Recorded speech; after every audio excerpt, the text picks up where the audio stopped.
Can someone who has already a distinct future choose a different path and transform her life to become successful? This is the Stories of Transformation featuring Ana Rose Argawanon.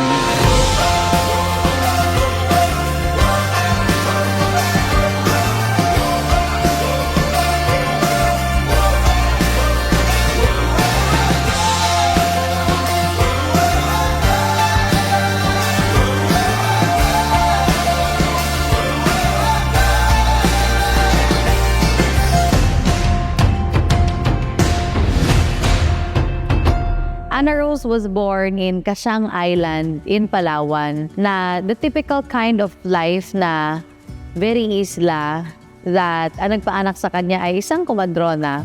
So that kind of life yung kinalakihan niya. And growing up, merong negosyo yung kanyang pamilya na fish dealer, mga ganyan. Having that kind of business, talagang yun yung kinalakihan niya. So she has no choice but to be supportive sa kanyang magulang when it comes to their business. So by grade 5, isa na siya sa tumutulong sa kanilang negosyo. And talagang napakasipag niya sa kanilang negosyo to the point na siya yung nagtitibag ng mga yelo, na nag-re-ice ng mga isda. Galing ng mga isla, dadalhin sa kanila, i-re-ice, and then dadalhin ng Manila.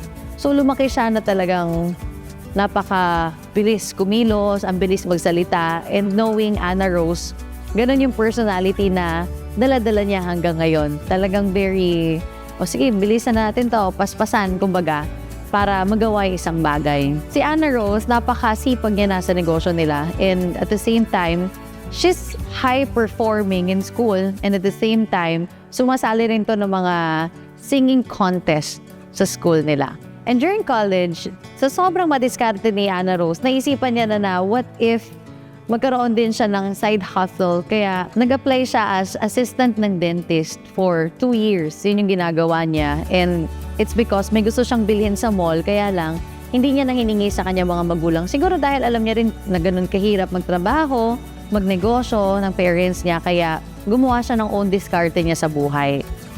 And at the same time, during her college days, dun din kami nag-meet ni Ana Rose. It's because she joined here in our company in Palawan. And the reason why she joined is because na-realize niya na gusto niyang magkaroon ng negosyo na merong oras habang kumikita. And nakita niya kasi na yung parents niya talagang napakasipag sa negosyo nila, but then limited yung time para sa kanilang pamilya. Kaya ito yung ginawa niyang negosyo. I remember when she started, nakwento niya na that time, hindi ganun ka supportive sa kanya at first yung parents niya. It's because yung older sister niya sumali na sa ganitong klaseng negosyo and parang hindi niya na-work out. Kaya they are feeling na parang walang nangyari kapag sumasali sa ganitong klaseng negosyo.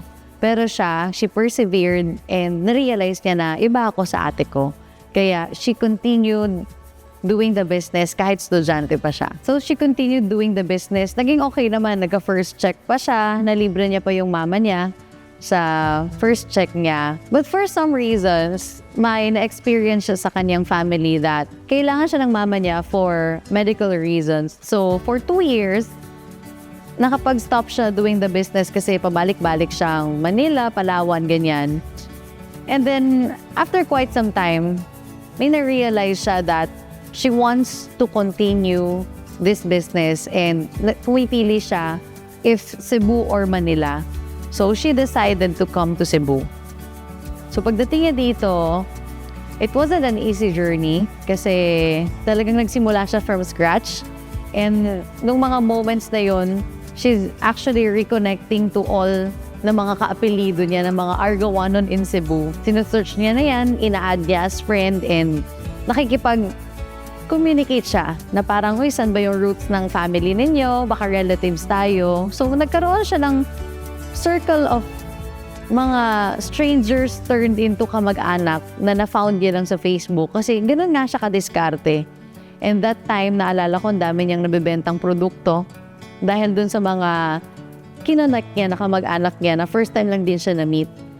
And then, her journey here in Cebu wasn't that easy. Pero, ang pinaglalaban niya nung moment na yun is that ito yung mas gusto kong buhay and may nakikita siyang vision na pag ito in-endure niya, nalampasan niya yung challenge, definitely maganda yung magiging buhay niya. And I remember, talagang sobrang dami niya napagdaanan. And that time, magkakasama kasi kami sa isang bahay. Lahat ng mga galing Palawan, kumbaga, I took care of them. Meron akong dalang budget nun for us to start here in Cebu. But eventually, naubos din. It's because hindi sapat na motivated ka lang, hindi sapat na disiplinado ka lang at ginagawa mo araw-araw ang negosyo. Dapat meron ka ring clarity sa mind mo, meron kang system, and napipicture out mo yung everyday na gagawin. So time came na kailangan na namin maghiwa-hiwalay because even myself, kumbaga kulang na. So sila, nag-boarding house sila na ang budget lang nila nun sa boarding house was 700 pesos each. And may moments pa nun na they will ask me na, Pearl, baka meron ka dyan kasi wala na kaming pambayad ng boarding house. Sabi ko, magkano? Kinakatok na daw sila ng landlord nila na kailangan nyo na magbayad. Tinatago na daw nila yung tsinelas nila para sabihin walang tao doon na hindi na lang sila umiimik para habang kinakatok, wala silang kasing maibayad. So, they asked me about that na to the point na dumating sa ganun ang isang Anna Rose. 700 pesos, hindi nila mailabas. And marami siya napagdaanan na tipong ipapamasahe niya pero ilalakad niya na lang papuntang office. And may mga inimit siya dun sa office na mga na-invite niya. And during those moments na tuloy-tuloy, continuously we're learning about things kung paano, eventually nakabuild siya ng grupo sa Zambia, Africa. So, nung lumaki yung team niya doon, they decided na, gusto rin namin pumunta ng Zambia. So, nung time na yon, nag-ambagan yung team. Sige, ito yung mga malalakas ang loob, ipadala natin ng Zambia. So, they went to Zambia. And napaka-amazing na naging experience nila doon. It's because it's their first time to be there. And they're just strangers there. May mga kaibigan dahil may mga downlines na. But everything is new. At inikot nila talaga yung buong Zambia. Lahat ng mga provinces talagang inikot nila. Ang dami nilang kwento dun. Imagine gano'ng kapursigido ang isang Anna Rose na talagang pinush nila to go there. And nung time na yon hindi siya na, tara mag-Zambia tayo. Hindi ganun Pero sa buong team, tinanong ko, sino dito yung hindi maarte, hindi reklamador, at talagang willing sumabak. And then, isa siya sa nag-represent ng sarili niya going there. And nung time na yon they were so inspired. It's because that time, pumunta rin ako ng Papua New Guinea for 3 months. And nag-network din doon. That's why gusto nilang sumunod sa Yapak, gusto nilang ma-experience because they know that kailangan nilang pagdaanan yung mga bagay na yun for them to become a great leader here in the industry. So after staying in 41 days in Zambia, bumalik sila ng Cebu, continued again the market, and after a few months, pandemic came. Isa sila sa mga nag-aabang ng ayuda. Di ba usually pag pandemic, nag-aayuda ka sa iba, pero ito yung ayuda nung time na yon papunta sa mga leaders. Naalala ko noon nung dumaan ako sa bahay nila, sa labas ng kalsada, talagang sobrang tuwang-tuwa nila kasi meron silang ayuda. And that moment, hindi rin sila makapunta ng market that easy kasi walang mga sasakyan.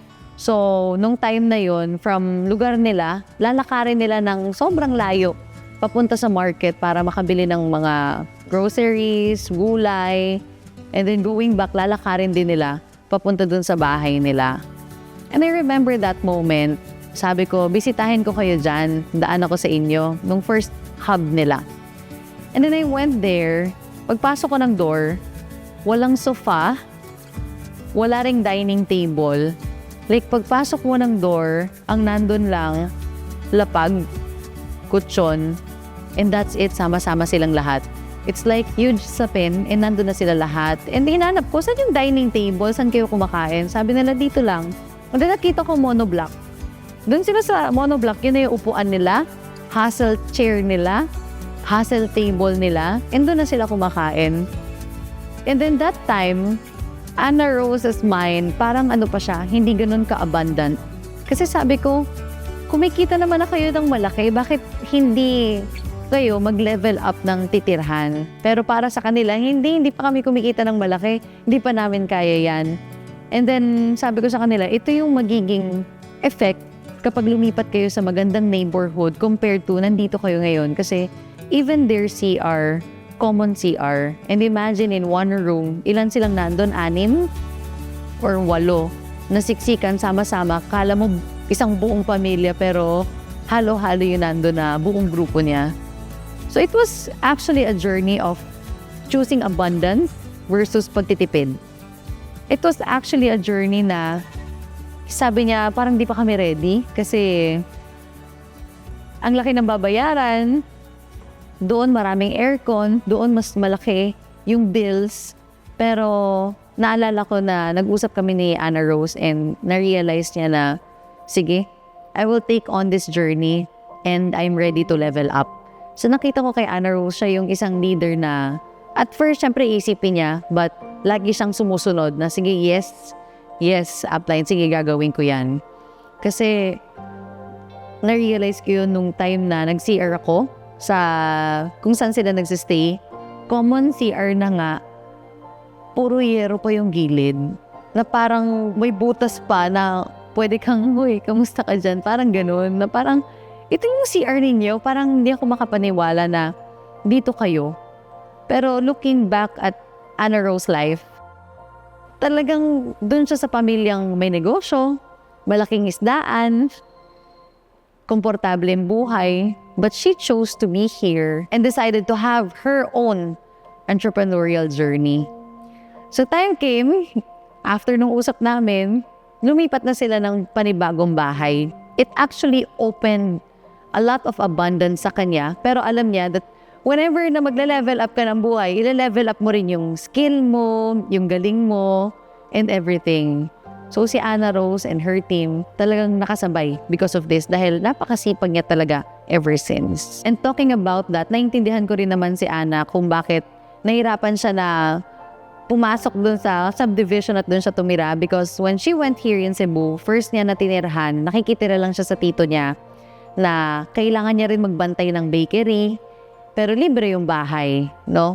And yung bahay niya doon dati, matutulog siya, may ipis na mga gumagapang. So, she experienced that kind of life here in Cebu, up to the 700 na boarding house, up to yung one room na siksikan silang 8, up to nung time na yon during pandemic, nag-shift na yung mind niya and tinanggap niya na para dito ako sa subdivision na to.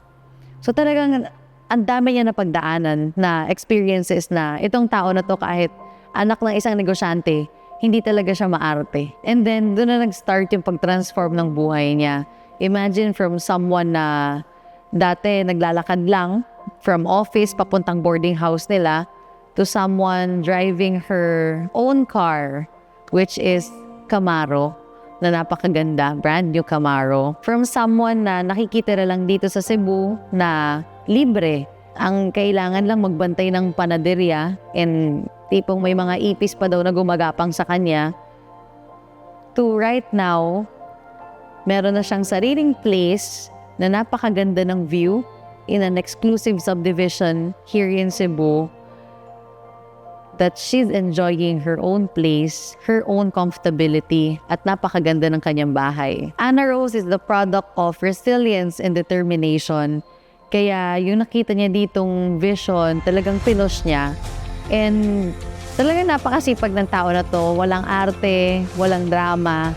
Kaya alam mong magbabago talaga yung buhay. You know, it's just a matter of time nung mga panahon na yon. And right now, I'm really so glad and so proud of Ana Rose na ngayon, masasabi ko na nagpapasalamat sa kanya yung pamilya niya. It's because tinuloy niya to. Ana Rose proven that kahit na may nakadestined na sa kanyang negosyo or tatahakin na path, but still, she chose her own destiny.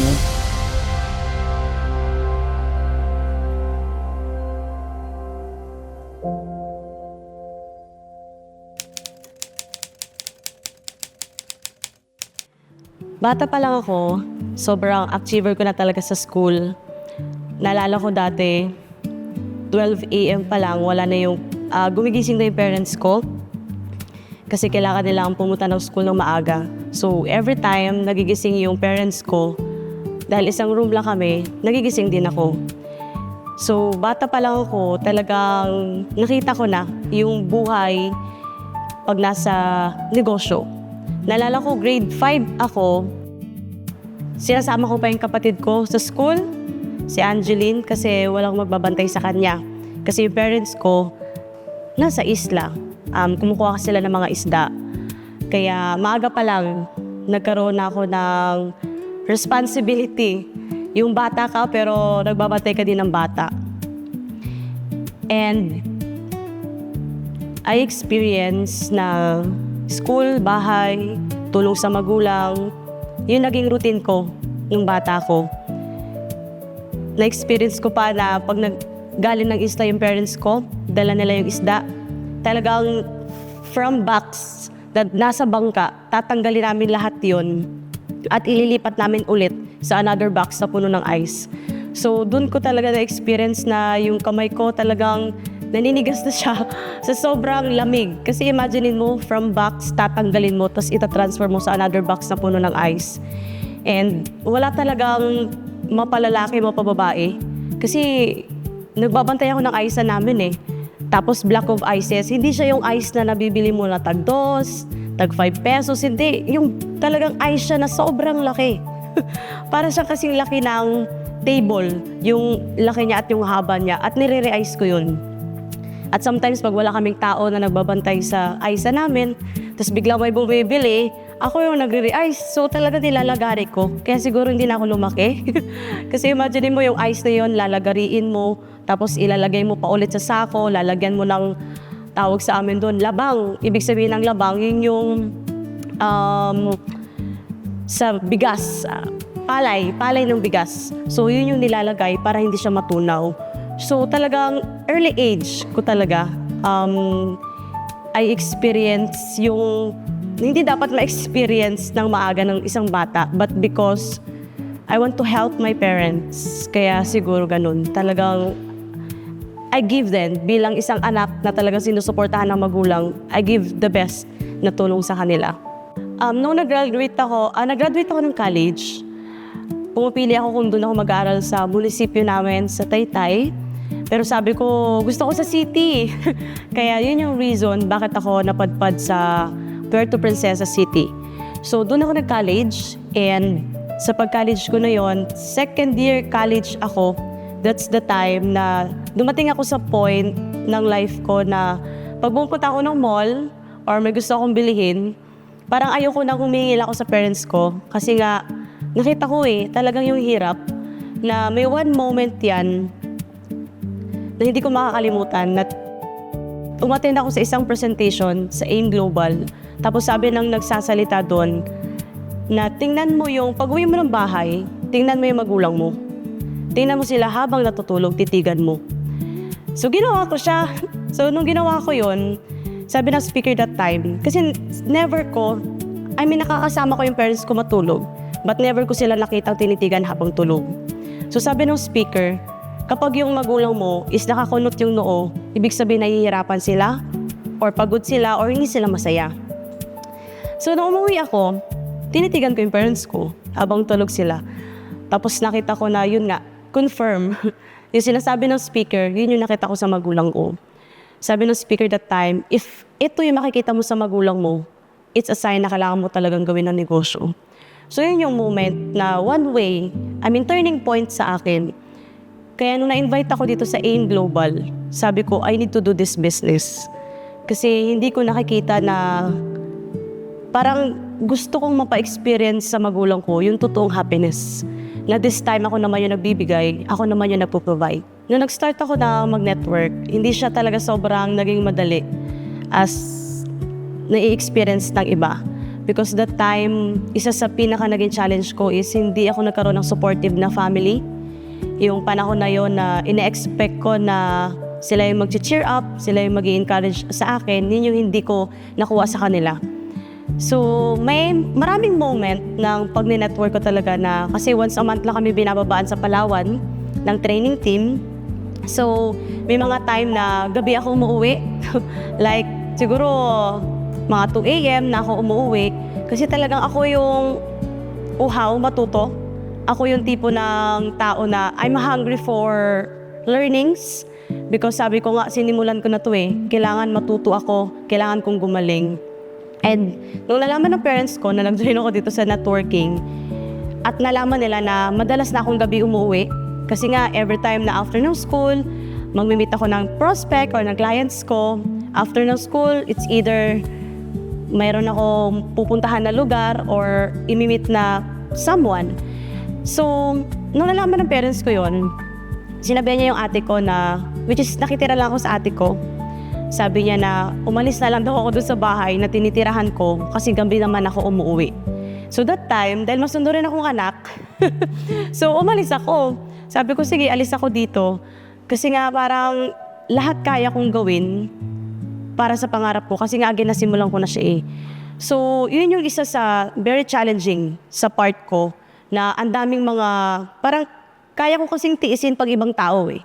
Parang kahit anong sabihin nila sa akin na discouragement, negative, kaya ko siyang tiisin. Pero pagdating sa pamilya ko parang, pero again, sabi ko nga, sila yung reason kung bakit ko rin to ginawa ang negosyo na to. So dumating ako sa point na months, years na wala akong results. And sabi sa akin that time ng mama ko na, wala ka namang kinikita pa, sumama ka sa akin. Kasi that time is merong goiter yung mama ko na talagang kailangan na siya ng operation. So sumama ako sa mama ko sa Manila. And that time, para akong patay sindi na alam mo yon, gagawin ng negosyo, hindi, gagawin ng negosyo, hindi. Kasi again, walang system and wala talagang someone na, uy, i-go mo na, ituloy mo na yung network. So, no after ng operation ng mama ko, bumalik ako sa Palawan and that's the time na sabi ko, para ako may calling na parang binabalik talaga ako kung ano yung sinimulan ko. So, that's the time na bumalik ako mag-network. Nag-try ako mag-Zambia, Africa that time. Sabi ko, hindi ako marunong mag-English. Talagang, pero sabi ko, sila din naman siguro, hindi masyadong marunong, hindi ganun ka-fluent mag-English. And along the way, nakapag-build ako kasi sabi ko na, what if itry ko itong pagmamarket ko ng Africa? Kasi nga, again, sabi ko, try and try. Kasi baka this time, makapag-build ako ng network ko. And sinabay ko din yung field. And sabi ko, wala talaga, parang hindi ako nakaka-build. And that's the time na nagkaroon ako ng option. Sabi ko, it's either magmamanila ako or magsisibu. And that time, nandun si Empress sa Cebu. And sabi ko, number 1, nandun si Empress sa Cebu. Pangalawa, maraming Argoanon dun. Sabi ko, dito na lang ako sa Cebu kasi feeling ko talaga makakapag-build na ako pag pumunta ako ng Cebu. And sa mga kasama ko na nagmamarket sa Zambia, dumating sa point na dumadami na yung mga leaders namin, hindi lang siya sa city, but iba't ibang lugar. And doon na yung time na what if babaan natin yung leaders sa Africa? Kasi parang dumating kami sa point na mas marami kaming downline sa Africa kaysa dito sa Pilipinas. Kaya nung time na yon, sinabi na, sino dito yung willing, desidido, at marami ng downline sa Africa. Talagang ako personally, I represent myself. Kasi sabi ko, again, gusto ko ulit mag-try. Gusto ko ulit na baka this time makapag-build na ako ng network ko. Pagdating namin doon, hindi naging madali talaga kasi ang grabe ang changes. Like the climate, dumating sa point na medyo dumugo yung ilong. Kasi pag doon ay malamig, pag mainit. So yung mga labi namin talagang nag-crack sa sobrang init at lamig din. So nung time na yon, nagta-travel lang kami sa mga lugar, places, at minimit namin yung mga leaders namin doon. And may one moment na parang meron kami isang napakaliit lang na lugar na pinuntahan namin kasi again nga, ang goal talaga namin, bawat lugar mapuntahan namin. So that time, after ng presentation namin, while waiting, dahil wala kami sasakyan na dala, wala kaming downline na talagang sinamahan kami. So while waiting kami doon sa van, biglang may lumapit sa amin nakamotor. Akala ko that time, Pinoy siya. Kasi parang kulay Pinoy. Tapos yung mukha niya talaga, hindi siya Africans. So that time, tinanong niya kami.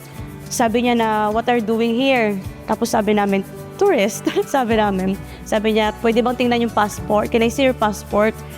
Doon namin nalaman na kami pala ay hanggang 41 days lang sa Africa. Hindi kami pwede umabot ng 42 days, only 41 days. And yung moment na yon, na-realize namin na shucks, kailangan nating mag-double time. Kailangan nating mas i-value yung time natin. Kailangan na nating mas damihan yung taong or leaders na napapresenta natin. So after 41 days, yun na yung time. After 41 days, dapat wala na kami sa Africa. Kasi yun lang yung tourist namin. So 39 days, nag-book na kami agad ng ticket. So nung time na yun, papunta kami ng airport, ihatid na kami ng mga leaders, kumakanta yung mga downlines. Sabi ng mga leaders, sinasabi ng leaders doon, coach roll, roll talaga. Ay parang ang point nila, maiiwan ka ng eroplano. So doon pa lang sa sasakyan, minantrahan nila si Bong. It's either ako or si Bong ang maiiwan ng eroplano.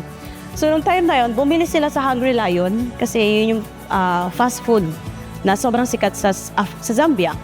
So doon pa, nung time na yun, doon na naiwan yung passport ni Bong. So pagdating namin sa airport, wala na kaming choice. May one moment doon na nilapitan ko talaga yung flight attendant kasi hindi namin makita yung passport. Sabi ko, shucks, ang ticket pa namin is almost 50,000 pesos one way. Kasi nakasakay kami ng Emirates. Tapos sabi sa akin ng African, talagang pinakiusapan ko siya. Sabi ko, please, my friend, ganon, my partner, naiwanan yung passport, binalikan doon sa car. Kasi nakauwi na yung car ng downline ko, nandun na mismo sa bahay. And 30 to 1 hour pa yung travel.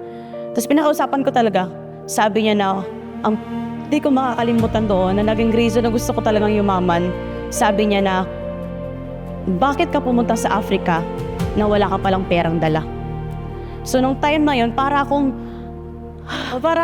alam mo yung, para akong sinampal na parang oo nga no, pumunta ako sa lugar na to na bakit hindi ako totally financially prepared. And nung time na yun, move on.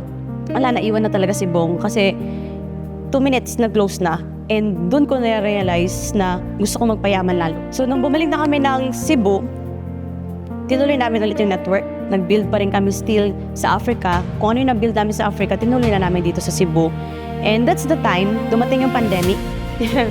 Nung dumating yung pandemic, doon kami nagkaroon ng reason na parang paano ba natin ito titingnan? Disadvantage ba to na nagka-pandemic na this time gusto na natin mag-field?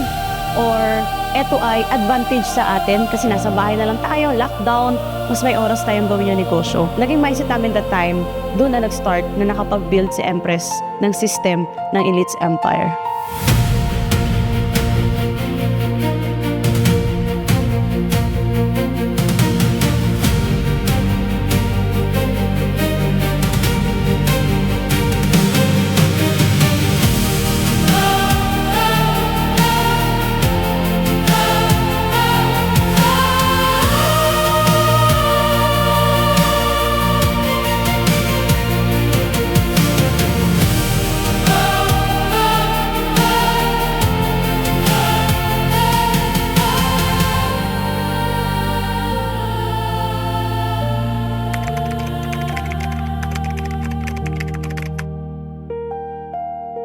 Nung nag-start ako mag-network,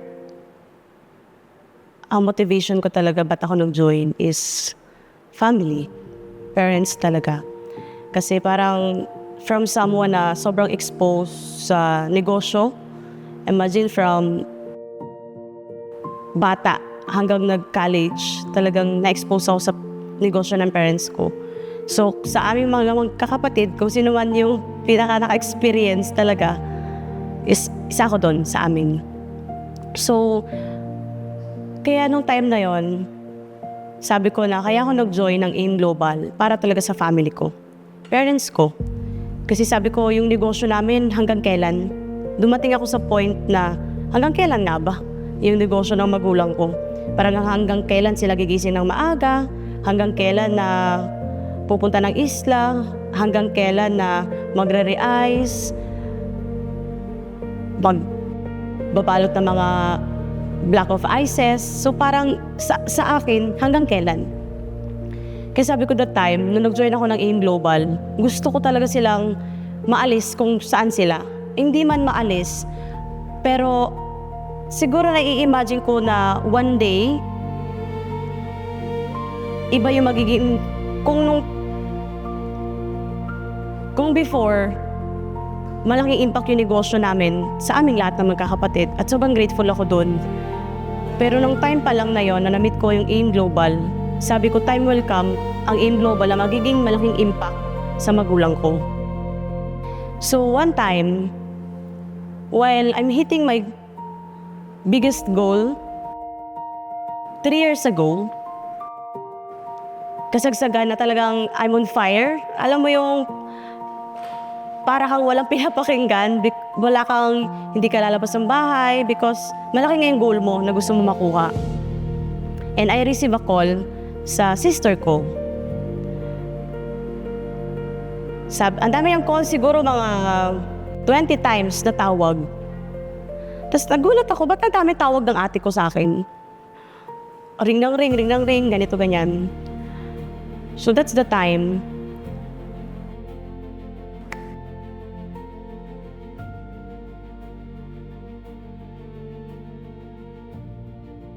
So reason kung bakit ako nag-join talaga sa AIM Global is for my parents. And one of the biggest challenge of our family. Doon nag-start, isang call from my ate. Na ganito ganyan, may nangyari sa family, sa parents. Na parang lagunaw yung mundo ko.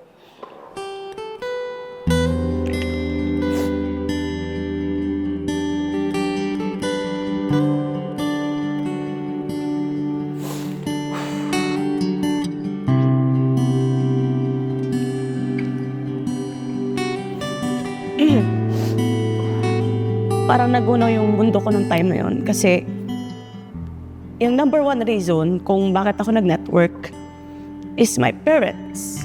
Parang, siguro normal naman, di ba, sa isang anak na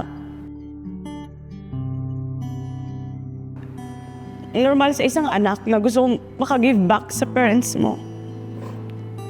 So, nung time na yun, sabi ko, para saan pa ako humahataw?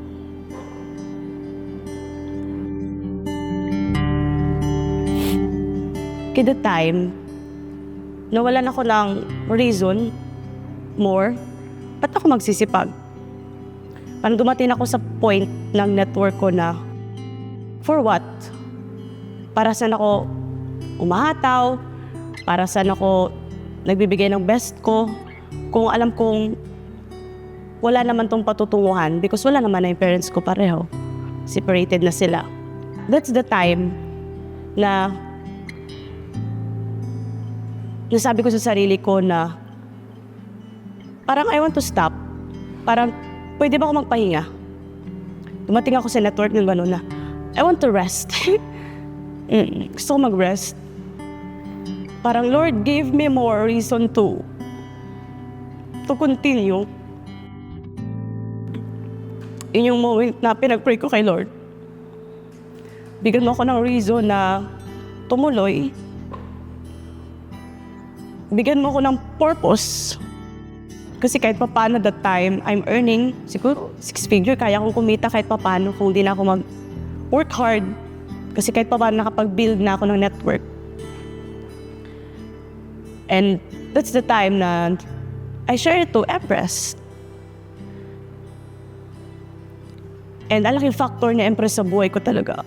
Kasi nagkaroon ako ng reason to dream. From someone na family-oriented. Dumating pa ako sa point na pumunta ako ng Manila to solve everything, money, talagang financially. Yun yung number one. And sabi ko that time, I need to be strong. I need to be strong. Nung time na yun, di nila ako dapat pwedeng makitang umiyak. Kailangan ko maging matapang. Kasi ang need now ng family is lakas ng loob ang kailangan namin. Because syempre nakapagtapos na kami magkakapatid. Ganon siya. And now, yun yung meaning sa akin ng success before. Is success that I can give the best life for my parents. But along the way, na nagkaroon ako ulit ng light, ng liwanag, ba't ako magsisipag. Nung bumalik ako from Manila, nung nag-fix kami ng mga dapat i-fix, then bumalik sa Cebu, I saw my leaders.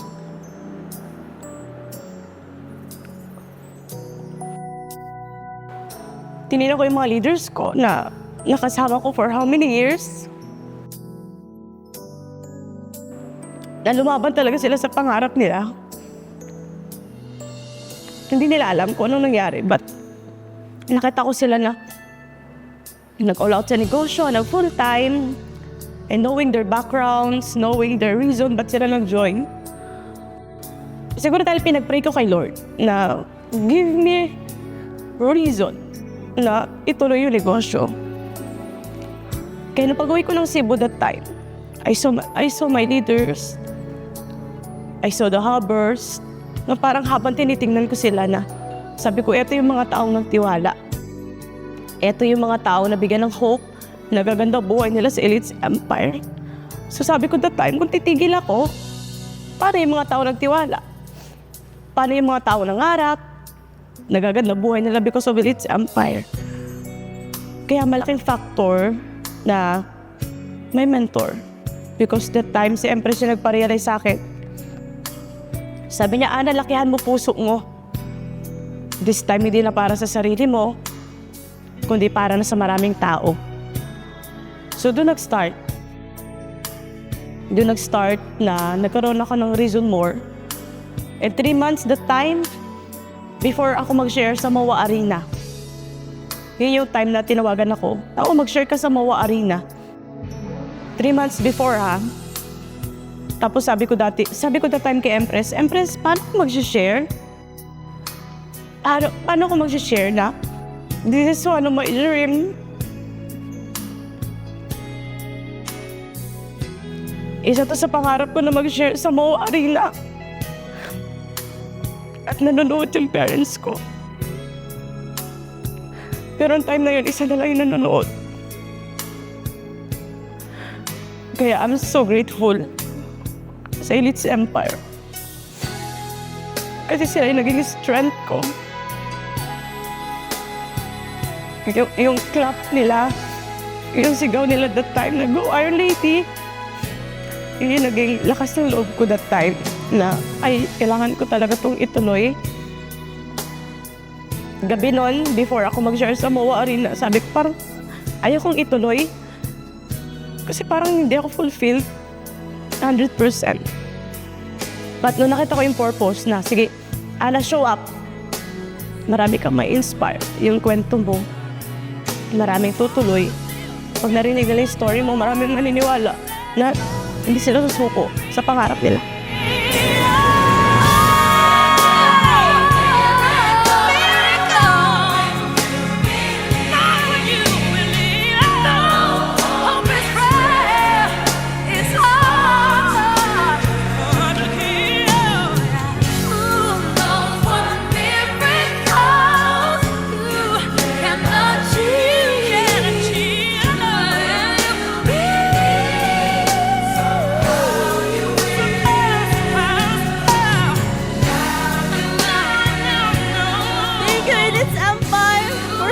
An amazing system, culture, and a loving community. And thank you, Empowered Consumerism, for building a company that lasts. Sa mga maybe may iilan na nakaka-relate or nasasabi mo na, hala, part of it, nakaka-relate ako sa kwento mo. Message ko sa'yo na trust kung ano yung binibigay na challenges sa buhay mo.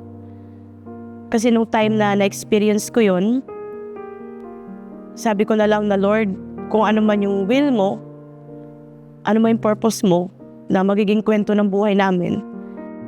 Alam ko maraming hindi mai-inspire, but maraming maiintindihan kung bakit nangyayari yun sa buhay nila, sa family nila, or sa parents nila.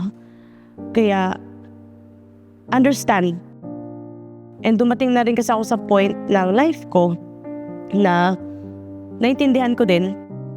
At I'm happy because nakikita ko din na happy sila. Kaya importante sa lahat na i-message ko sa inyo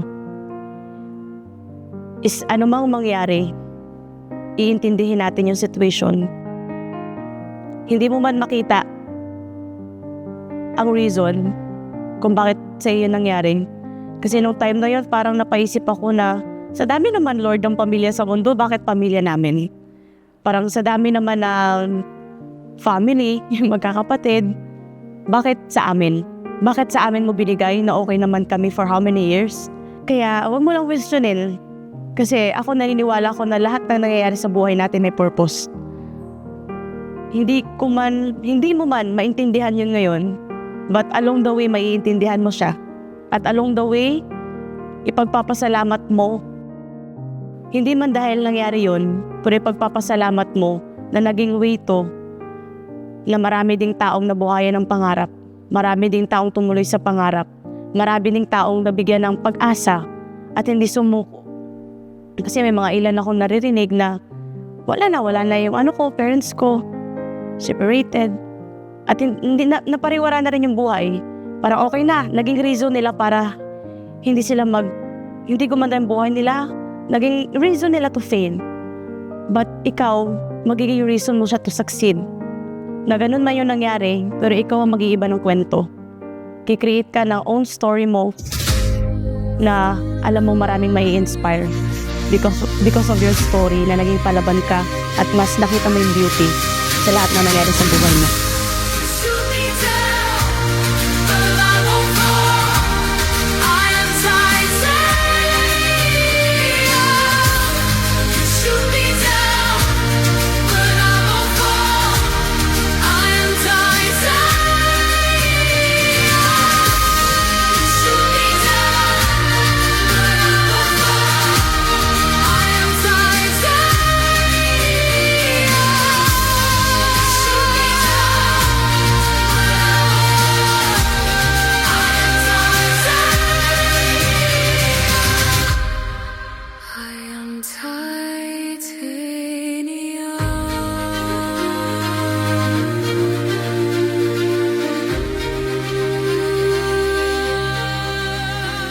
That has been the inspiring story of Ana Rose Arguanon na meron na sanang path na tatahakin, but she chose her own path and transformed her life. Sa mga taong may mga nakatadhana na talaga na ito gagawin mo in the future, always see if you'll be happy doing that. And kung hindi, you really need to do your best para abutin yung path na gusto mong tahakin. Dahil ikaw ang gagawa ng sarili mong destiny, ikaw ang gagawa ng sarili mong success. Na kahit pa anong sabihin ng ibang tao, if you know where you're headed, definitely you will get it. Just make sure to always be resilient in life. Lahat ng yan pinagagaling ka lang, lahat ng yan pinatitibay ka lang, lahat ng yan sinusubok lang yung disiplina mo and yung deservingness mo towards that result. Kaya sa lahat, I wish and I pray that you create your own destiny, because if you do, you'll be happier in your life na masasabi mo, yes, I lived my own life because this is what I want and not what other people want. Because if you live your life na ang sinusunod mo ay yung sinabi ng ibang tao, you're actually giving them the fullness of living your life in the present. That's why congratulations for those people who are determining their own path, and thank you for being that person.